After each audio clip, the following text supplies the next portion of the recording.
What if the weight you have been carrying your whole life was never in your hands, never in your bag, never even visible?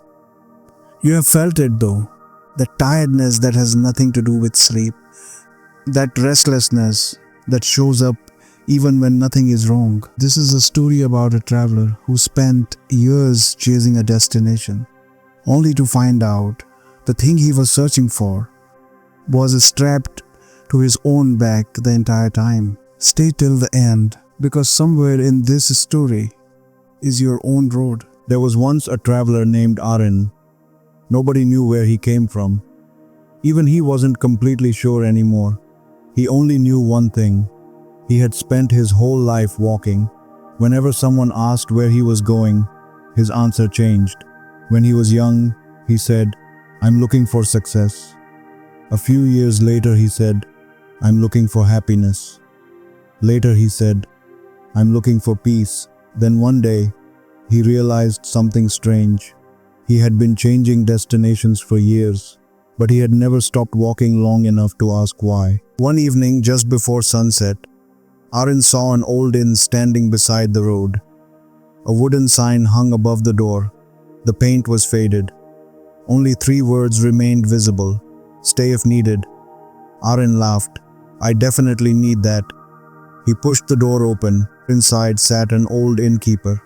No guests, no music, no decorations, just a few tables and a fireplace. The old man looked up. "One night?" he asked. "Probably." The old man smiled. "Most people say that." Arin paid for a room. After dinner, he sat by the fire. The old man sat across from him. Neither spoke. The silence felt unusual, not awkward, just unusual, like a room that wasn't trying to sell him anything. The window near midnight, Arin noticed something. There was a huge window on one wall. Through it, he could see the road outside. Travelers were still passing. Some hurried, some ran, some dragged heavy bags, some looked terrified, some looked excited. Nobody seemed to notice the inn. "Why don't they stop?" Arin asked. The old man looked through the window. "They're busy." "Doing what?" "Trying to arrive." "Arrive where?" The old man shrugged. "You'd have to ask them." The next morning, Arin sat by the window. A young traveler raced down the road carrying a shining gold suitcase. His face glowed with excitement. "Where are you going?" Arin shouted through the open window. The traveler stopped. "To the city ahead." "What's there?" "Everything." "Have you seen it?" "No." "Then how do you know?" "Everyone says it's there." And he ran away. By sunset, he returned. His suitcase was larger. His smile was smaller. He never looked toward the inn. He simply kept running. The second traveler. The next day, a woman walked by carrying beautiful flowers. The scent drifted through the window. She seemed happier than everyone else. "Where are you going?" Arin asked. "Nowhere."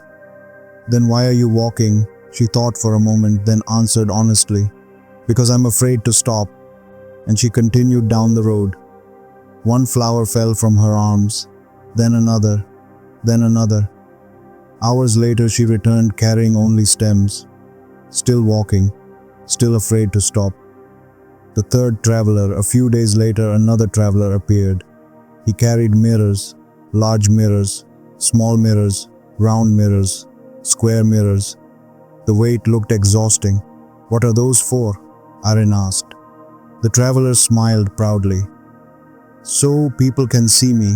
He held up a mirror. Every mirror reflected his face. Nothing else. Not the road, not the sky, not the trees, only himself. Years seemed to pass across his face as he walked, but he never stopped checking the mirrors. That night, Arin sat beside the fireplace again. "Why does everyone seem tired?" he asked. The old innkeeper added a log to the fire. The flame brightened, then settled. "Because they're carrying things." Arin looked confused. "Most of them hardly carry anything." The old man smiled. "Look carefully." The next morning, Arin looked through the window again. At first, nothing seemed different. Then he noticed it.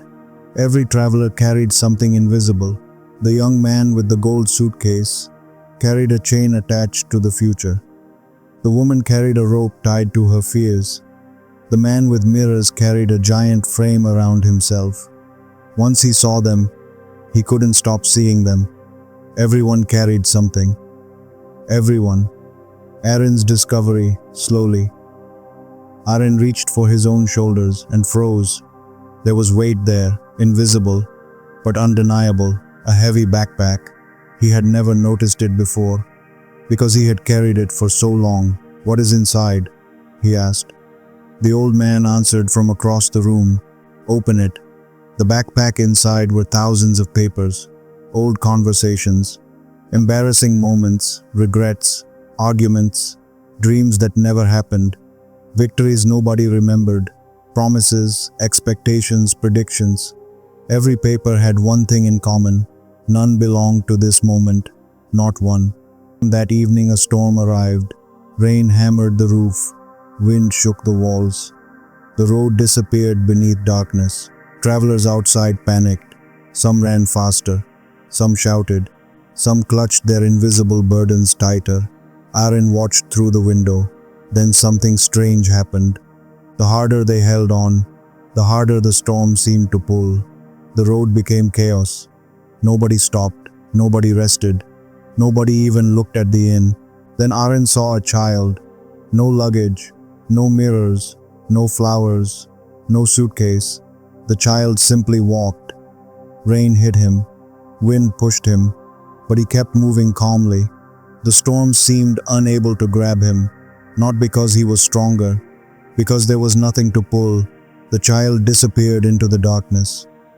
Aaron couldn't stop thinking about him. Late that night, the old innkeeper stood. For the first time since Aaron arrived, he closed the giant window. The road vanished. The travelers vanished. The storm vanished. Only the room remained. Only the fire. Only the silence. Aaron felt uncomfortable immediately. Very uncomfortable. He wanted the window reopened. He wanted something to watch. Something to think about. Something to chase. Anything. The silence felt heavier than the backpack. For hours he sat there. No distractions. No travelers. No road. No future. No past. Just himself. At first he hated it. Then something unexpected happened. The thoughts began slowing down. One by one. Like leaves settling onto still water. The room didn't become different. He did. At dawn the old man reopened the window. The road was still there. Travelers still hurried past. Nothing outside had changed. But Aaron noticed something. The road looked smaller now. Not physically, just less important. For the first time he saw the sky above it, the trees beside it, the birds are crossing it. All the things he had ignored before. A week later Aaron packed his things, or rather, what remained of them. The backpack felt almost empty. The old innkeeper walked him to the door. "Which direction now?" the old man asked. Aaron looked at the road, then smiled. "I don't know." The old man nodded. That seemed to be the correct answer. The road hadn't changed. The world hadn't changed. People still hurried. Cities still waited. Storms still came. Losses still happened. Success still came and went. Everything remained exactly as before. Yet something was different. The traveler no longer walked because he believed the next destination would finally complete him. He walked because walking was happening. The road was no longer a promise. It was simply a road. And for the first time in his life, that was enough. Years later, travelers would pass that same inn. Some would notice it, most would not. The sign above the door still carried the same faded words, "Stay if needed." The strange thing was this: the inn had never been beside the road. It had always been inside the traveler, and it had been waiting there the entire time. The story doesn't end when the narration stops. Aaron was never just one traveler. The inn was never just one place. Most of us have walked the same road, different destination, different bag on our back. but the tiredness underneath, it feels familiar. So try this tonight. Sit for 10 minutes. No phone, no music, nothing playing in the background. Watch what happens. Within a minute or two, your mind will pull up an old argument you already lost, or a text you still haven't answered, or something that you need to do tomorrow. Your body stays on the couch. Your mind is already 3 days ahead, or 3 years back. That's the whole problem the Yoga Vasisht wrote about over 1,000 years ago. Not how to escape the world, why the mind can't sit still inside it. Its answer: the mind builds a world out of thought, then forgets it built it and starts treating the world as real. Open Aaron's backpack again in your head. No stones in there, no gold, just an argument from 3 years ago, a promise he never kept, a version of his future he keeps rehearsing. None of that was happening right then, in that inn, by that fire, but he carried all of it like it was. You do the same thing. Replay the conversation that's already over, rehearse the meeting that hasn't happened yet. Do it enough times, and you stop noticing you are doing it. Then the child walks into the storm. Same rain, same wind. Nothing outside is easier for him.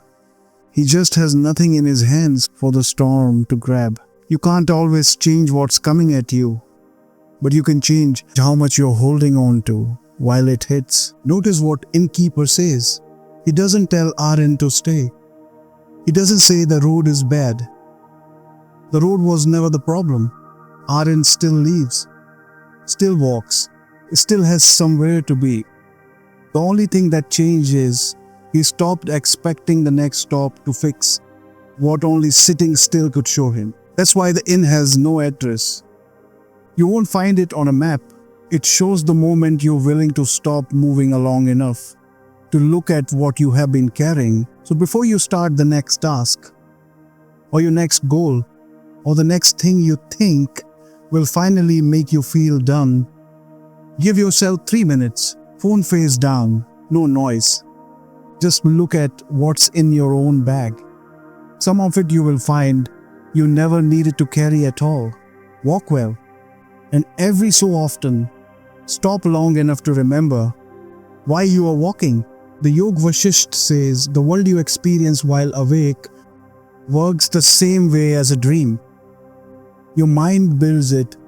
The only difference is that the dream ends fast and the waking one lasts for years.